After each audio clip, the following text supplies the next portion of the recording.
texto que leremos nesta hora para a nossa meditação está em 1 Coríntios, capítulo 12, versículos 4.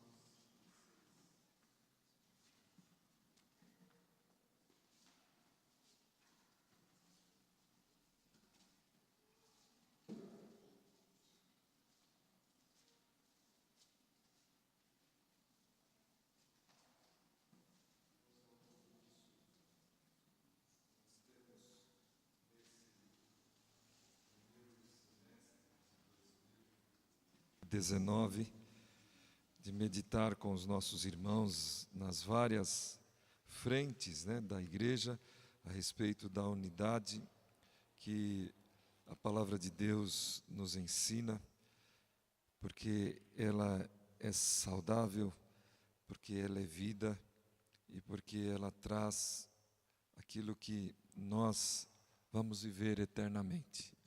Então, nesse momento, convido a igreja para a leitura desses versículos 4, 5 e 6, como anunciado de manhã pela nossa irmã Priscila.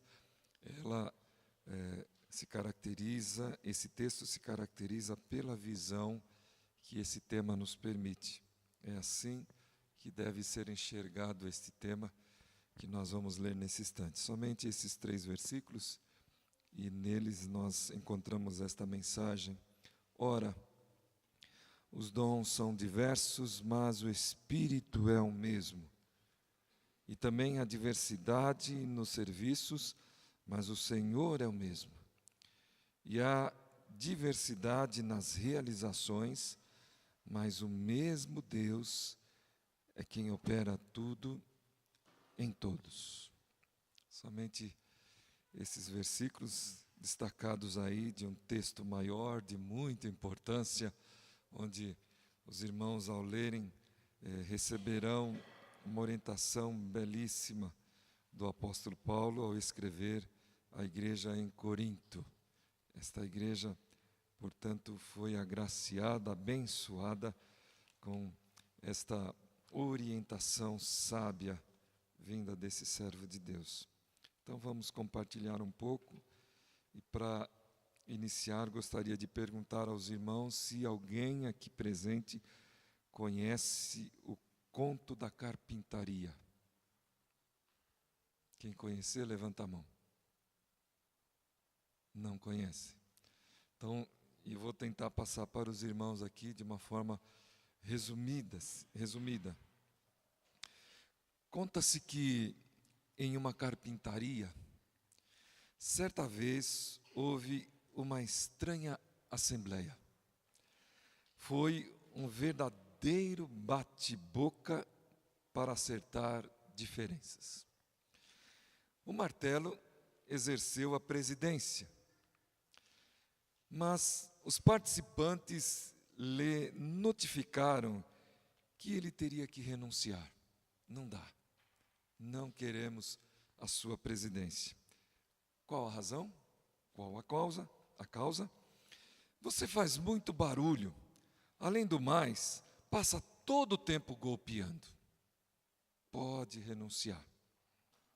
O martelo pensou e aceitou sua culpa, mas pediu que também o parafuso fosse expulso, alegando que ele dava muitas voltas para conseguir alguma coisa. Você dá muita volta, precisa ser menos rolando lero-lero. O parafuso concordou, mas por sua vez pediu a expulsão da lixa, porque ela era muito áspera e entrava em atrito com os demais. A lixa aceitou a reclamação, mas só sairia se fosse expulso também o metro. Por quê? Perguntou o metro. É que você vive medindo os outros, segundo a sua medida, como se você fosse o único perfeito. Nesse instante, entrou na carpintaria nada mais, nada menos do que o carpinteiro. Ele viu aquele tumulto, estranhou um pouco, as ferramentas meio separadas, umas das outras, juntou todas elas, pegou o material, uma madeira bruta, e começou a usar um por um. Pá, pá, pá, pá, e por aí foi, até o finalzinho. Depois de um determinado tempo, o seu trabalho terminou. O trabalho do carpinteiro terminou e ele se deu por satisfeito. Deixou os martelos, deixou a lixa, deixou o metro e todos os outros equipamentos que usou e saiu daquele lugar. Imediatamente, a assembleia voltou a acontecer. Mas agora, sabe quem tomou a palavra? O serrote. Ele pediu a palavra e disse: Senhores, ficou claro que temos defeitos, mas o carpinteiro não trabalhou com eles. Não trabalha com os nossos defeitos, mas sim com as nossas qualidades, os nossos pontos fortes. Assim, proponho que essa discussão se encerre neste instante e nos concentremos nas tarefas construtivas. Aceitam? Aceito. Todo mundo levantou a mão. Todos se sentiram uma verdadeira equipe, produzindo objetos de qualidade, tal qual aquele que há poucos instantes fora terminado pelo carpinteiro, com a participação de todas aquelas ferramentas que estavam à disposição do carpinteiro. Então, o carpinteiro é hábil, o carpinteiro é sábio. Mesmo diante de tantas fragilidades, mesmo diante de tantas imperfeições, mesmo diante da madeira bruta, rústica, saiu um móvel belíssimo. E o carpinteiro saiu daquele lugar feliz, depois do seu tempo de trabalho. Irmãos, o que são os dons espirituais? A responsabilidade da unidade é de todos, mas ela acontecerá em meio à diversidade dos dons, serviços e realizações.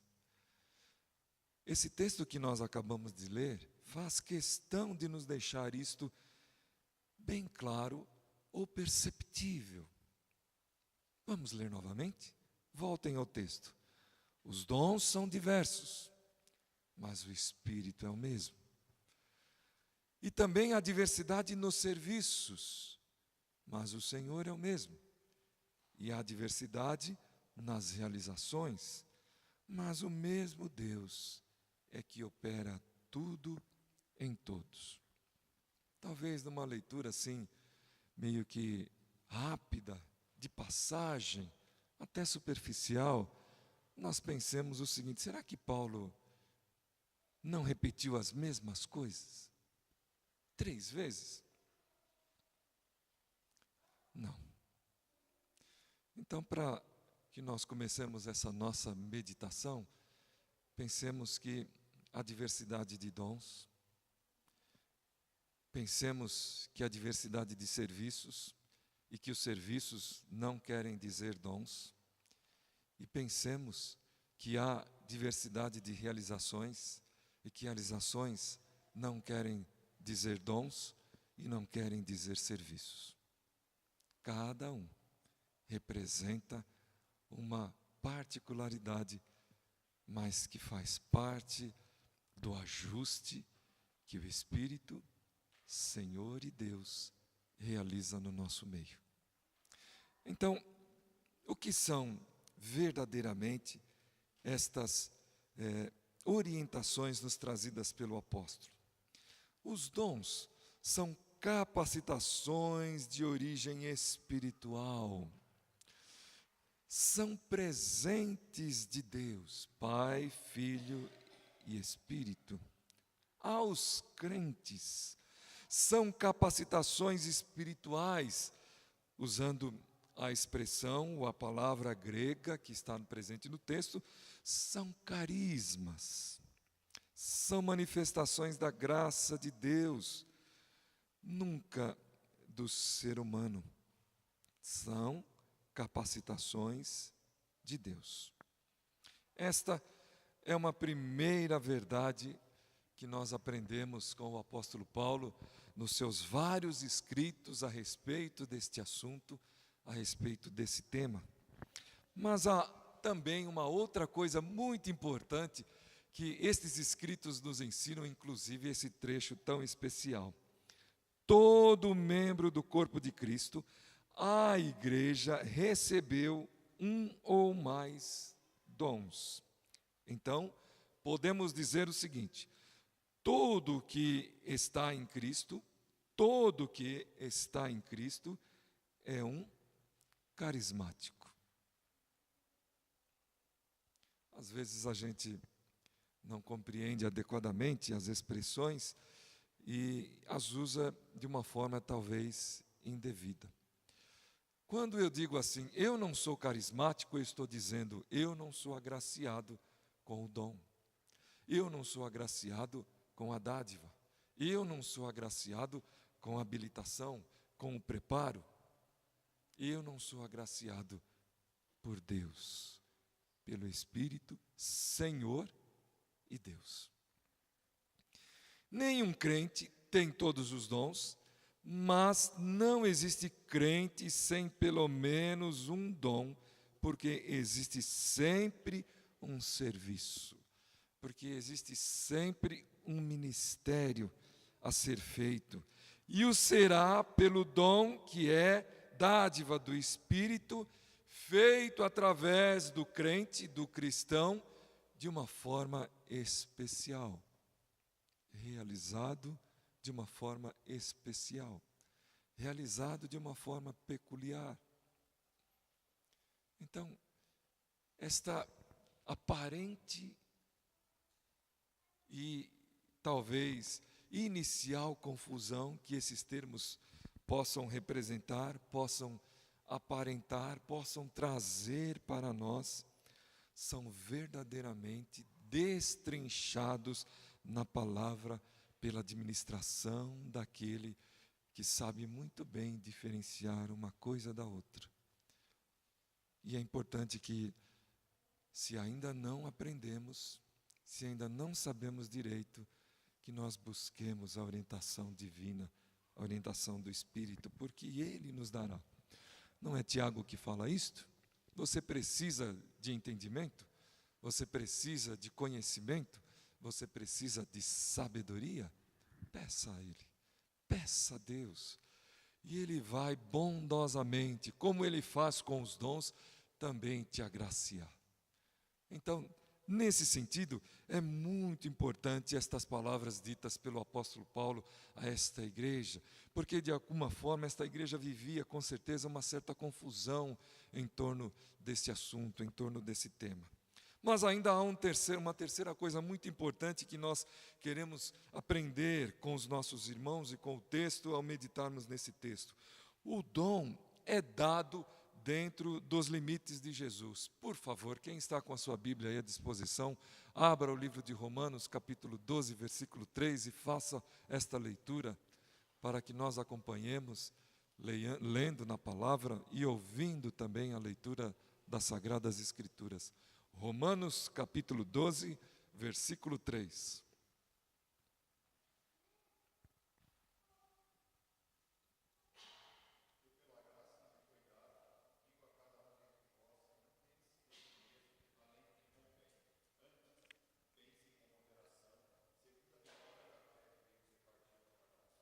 Não podemos de forma alguma entender além daquilo que convém. Então, nos é dado por esta graça, esta presença de Jesus Cristo no nosso meio, nos concedendo, portanto, o Espírito Santo, a ideia, a percepção, o discernimento, ao qual nós não podemos avançar. Há limites para esta compreensão, portanto, a respeito desse assunto e de como nós somos agraciados por Deus. Então, ainda mais 3 coisas, e especialmente a respeito disso, que nós devemos considerar. Primeiro, que cada um reconheça o seu dom como dádiva, não só por habilidade própria, por um interesse, por uma busca de capacitação. Entenda que vem de Deus. Então nós não podemos pensar além disto, porque o texto nos ensina e nos orienta a respeito disso. Qual é o dom que você entende ter na vida do seu serviço ao Mestre, a Jesus? Como você acha que esse dom chegou a você? Esta é, portanto, uma indagação que nós devemos, nesse instante, fazer a partir daquilo que nós estamos refletindo junto com os nossos irmãos. Será que você verdadeiramente pensou que este dom veio porque um dia você se esforçou, você foi atrás, você procurou, você se dedicou?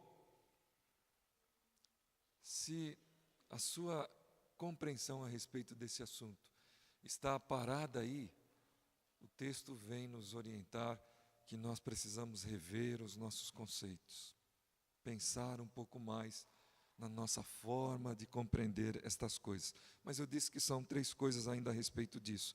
E a segunda coisa que nós devemos aprender é que cada um considere o seu dom, apenas como mais um, ilimitado em sua expressão, pois é sob medida. Isto é algo que nós muito estamos habituados nos nossos dias devido às nossas construções. Por exemplo, as nossas casas, aos nossos apartamentos, né? Quantos aqui tiveram que, por conta dos tamanhos destas casas, desses apartamentos, desses lugares onde nós moramos, recorrer a móveis planejados.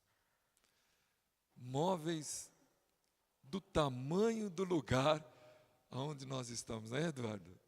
Do tamanho da casa, do tamanho do ambiente onde nós estamos, de tal maneira que quando nós saímos dali, ou nós deixamos na casa, ou às vezes até jogamos fora, porque ele não vai caber em outro lugar. Às vezes nós temos que arrancar parte para colocar em outro lugar, se formos para um lugar menor ainda, ou às vezes temos que complementá-lo, porque o lugar onde nós estamos, Deus nos permitiu um lugar maior. Então, é desta mesma forma, é sob medida aquilo que Deus deu a você. É com base naquilo que Ele te conhece, é com base no seu estilo.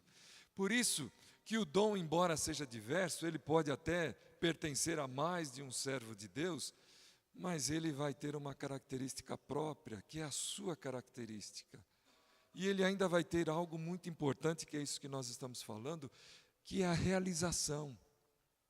Dependendo do lugar, dependendo de onde estiver, a realização, como vai ser feito, o que vai ser feito, vai ter uma característica específica. Então, esta é uma segunda coisa muito importante.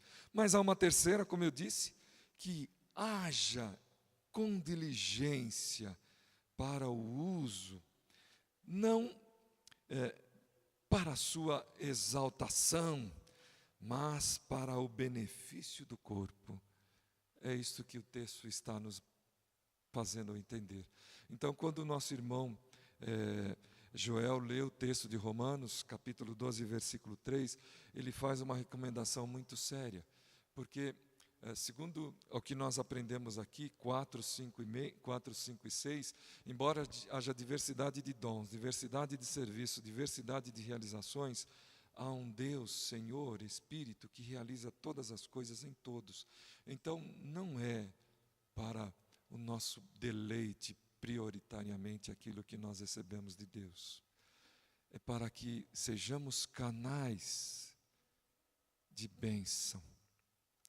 Então, o que nós queremos, portanto, deixar claro nessa nossa reflexão é que, verdadeiramente, queridos irmãos, nós estamos falando da bênção da diversidade. Há um outro texto muito importante que nós queremos considerar com os nossos irmãos a falar sobre esse assunto, que está lá no livro de Mateus, capítulo 5, que os irmãos podem, lembrando agora, trazer a sua memória, que vai do capítulo 4 até o capítulo 8, aproximadamente, encerrando ali, que é uma declaração, uma constituição de postura, de comportamento daqueles que são discípulos de Jesus Cristo. E eu gostaria que os irmãos pudessem ter a sua atenção voltada para o coração desse texto, que está lá no capítulo 5, dos versos 3 até o verso 12. Vejam aí, Jesus repete várias vezes a mesma expressão. Qual é esta expressão, irmãos? Bem-aventurados. Ele fala de felicidade, ele fala de bênção. No reino de Deus, ao qual nós esperamos ser felizes e buscamos essa felicidade, ele tem início com essa mudança de conceitos e paradigmas. Então, preste atenção na relação de bem-aventurança que o Senhor Jesus Cristo relaciona aqui. Bem-aventurado o pobre em espírito, essa é a minha tradução, tá bom? Porque deles é o reino dos céus. Bem-aventurados os que choram, porque serão consolados. Bem-aventurados os mansos, porque herdarão a terra. Bem-aventurados os que têm fome e sede de justiça, porque serão saciados. Bem-aventurados os misericordiosos, porque alcançarão misericórdia. Bem-aventurados os limpos de coração, porque verão a Deus. Bem-aventurados os pacificadores, porque serão chamados filhos de Deus. Bem-aventurados os perseguidos por causa da justiça, porque deles é o reino dos céus. Bem-aventurados são vocês, quando por minha causa os insultarem e os perseguirem, e mentindo disserem todo mal contra vocês, mas prestem atenção, por minha causa. Quando tudo isso acontecer, por minha causa, alegrem-se e exultem, porque é grande a sua recompensa nos céus. Pois assim perseguiram os profetas que viveram antes de vocês. É lógico que aqui Jesus está identificando, contextualizando esta mensagem dele, dando a importância significativa aos profetas, porque mais do que propriamente os profetas, tudo isso que ele está falando, ele é o maior modelo e o maior exemplo. Não é? Ele é o maior modelo e é o maior exemplo de todos. Então nós podemos identificar a bem-aventurança em Cristo Jesus, e é a mesma que está reservada, guardada para nós, quando verdadeiramente nós entendermos a bênção da diversidade, que está presente no corpo de Cristo. E dela não nos furtarmos. O que isto quer dizer?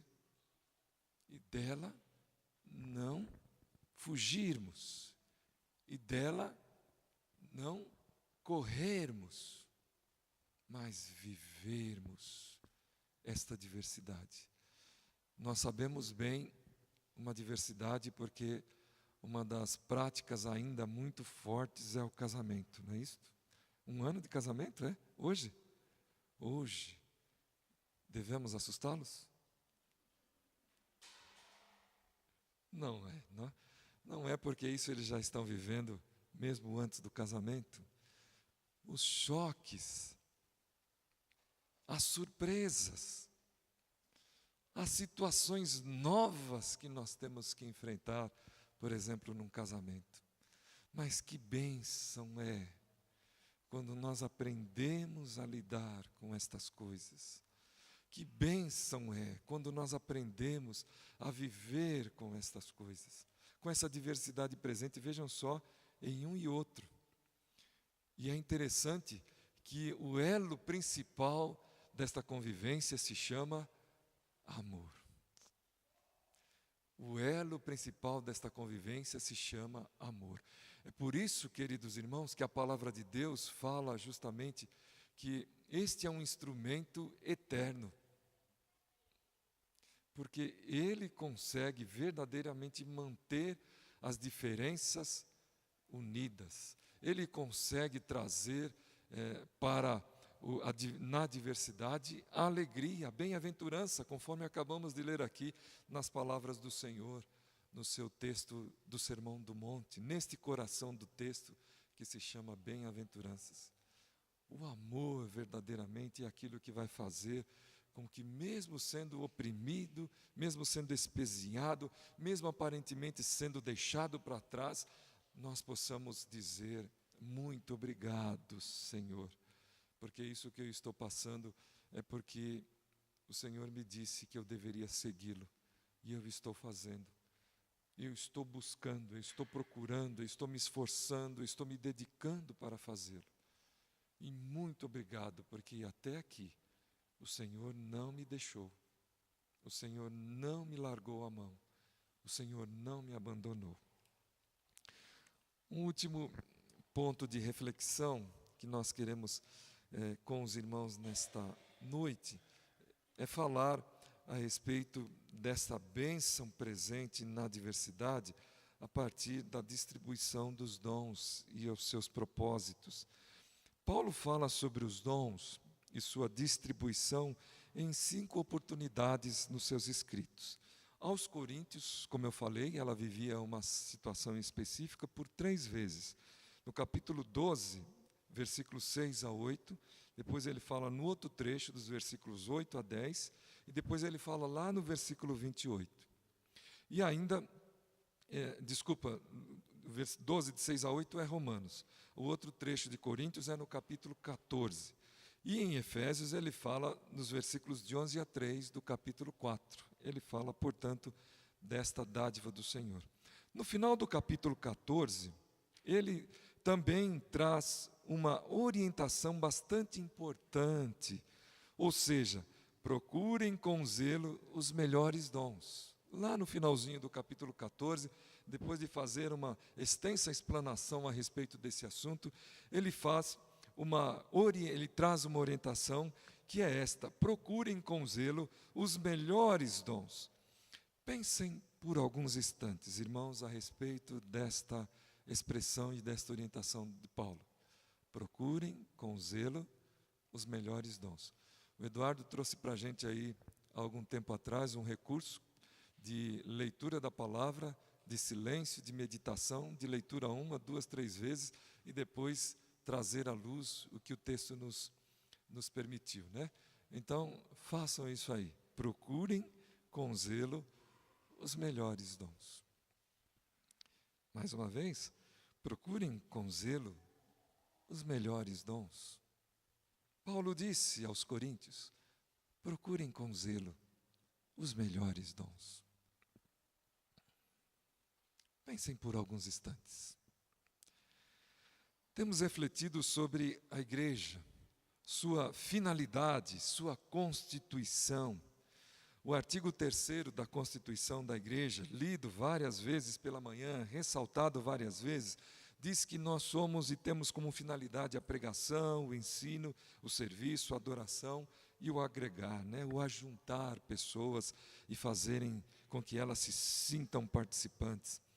Pensem também que Deus te trouxe para esta cidade de Jundiaí. Vamos lá. Quantos adultos que aqui estão nasceram aqui em Jundiaí? Levante a mão. 1, 2, 3, 4, 5, 6, 7, 8, 9, 10. 10 pessoas. Quantas pessoas nós temos aqui? Dê um chute, Rafael, você que está vendo aí todo mundo. 70 pessoas. De 70 pessoas adultas, nós temos adultas e crianças, né? Talvez você chutou alto aí, né? É que ele não está vendo quem está lá em cima, né, Rafael? Não está vendo. Mas 10 nasceram aqui em Jundiaí. O que quer dizer que os demais foram trazidos para cá.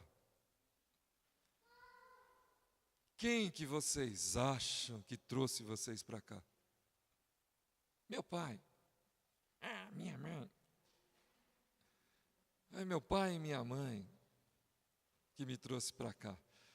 Pois eu digo, se é esse o seu pensar, não foi o trabalho. Foi o trabalho. Aqui a gente diz isso, né?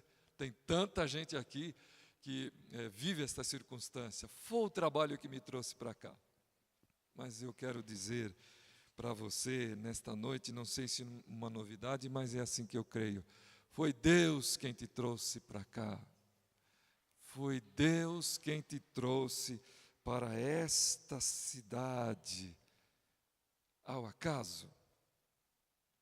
Por acaso? Porque Deus acha que ela é bonita para se viver? Porque ela é rodeada de montanhas. Os irmãos já perceberam isso? Quando nós chegamos aqui em 2016, a Priscila dizia sempre assim, lá estou eu falando dela de novo, né?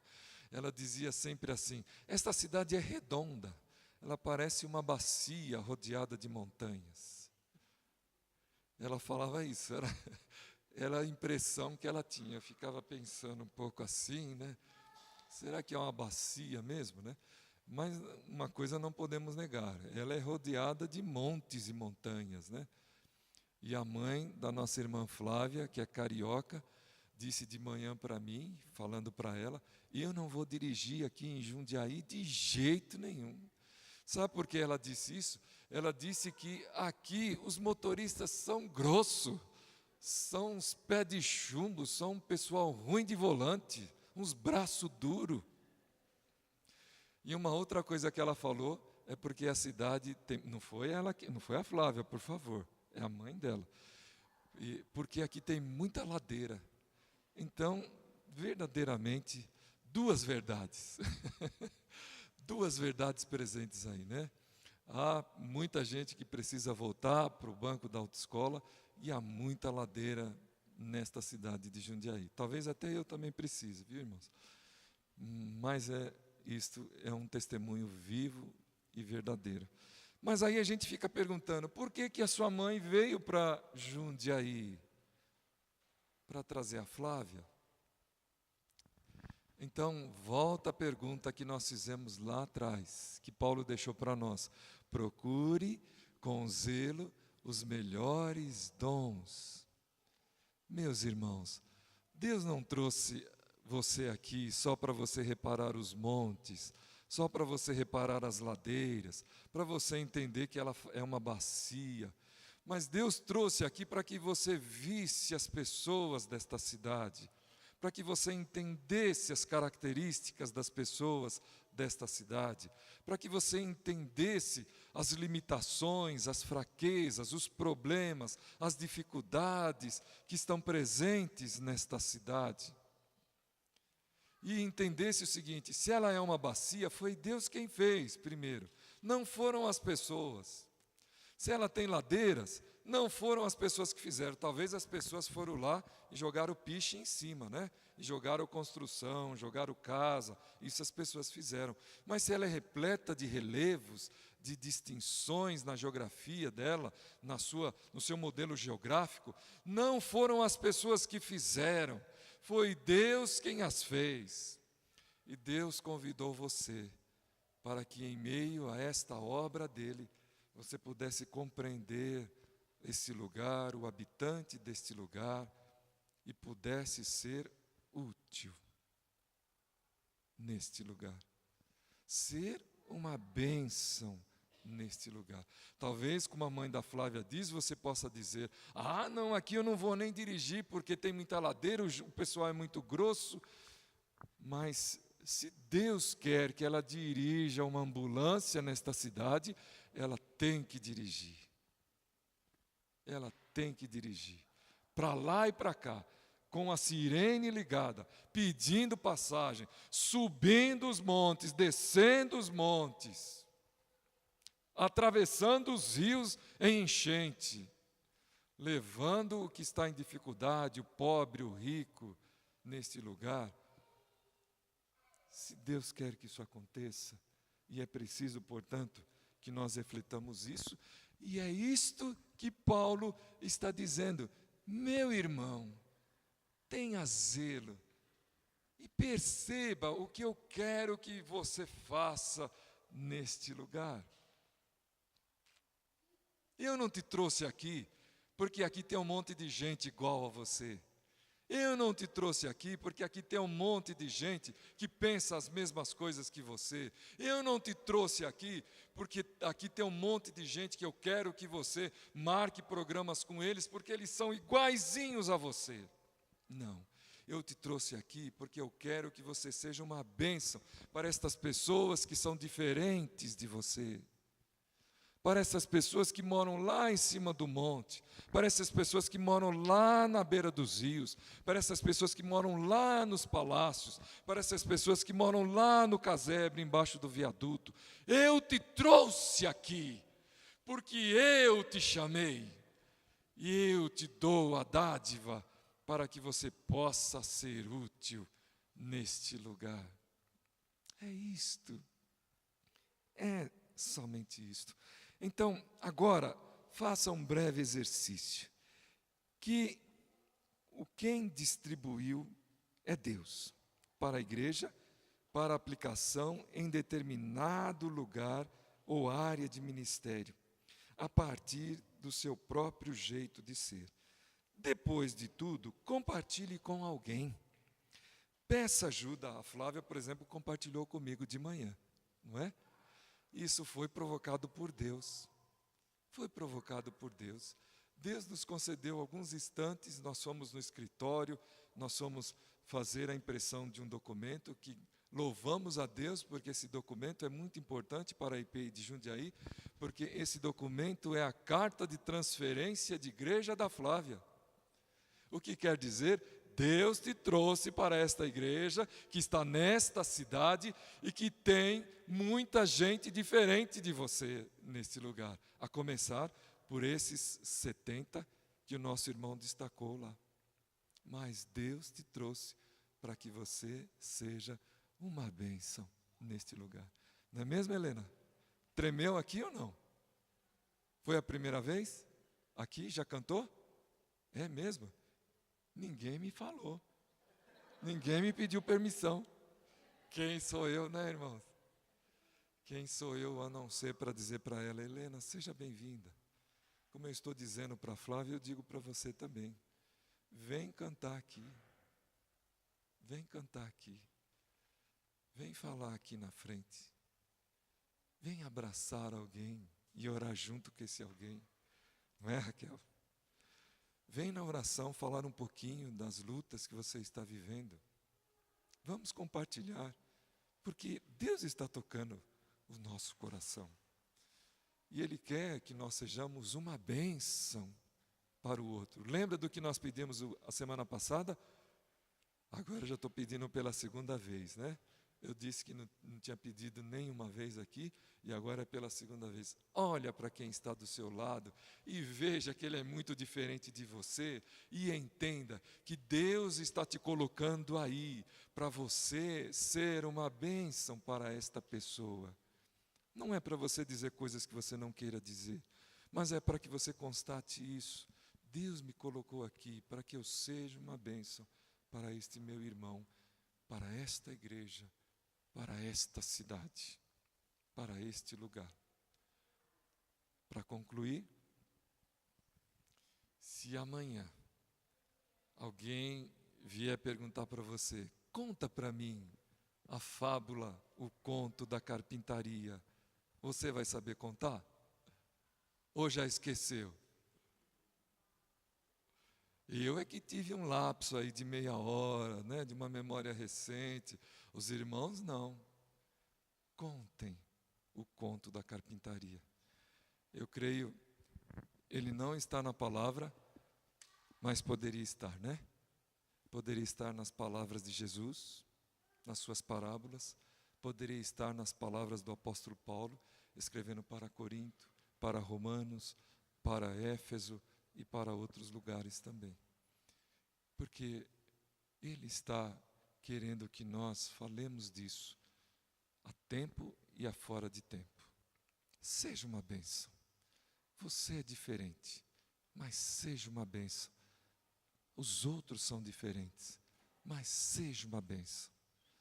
O sábio arquiteto, o sábio construtor, o sábio carpinteiro, o sábio tapeceiro, o sábio criador vai fazer coisas que nós não imaginamos seja possível.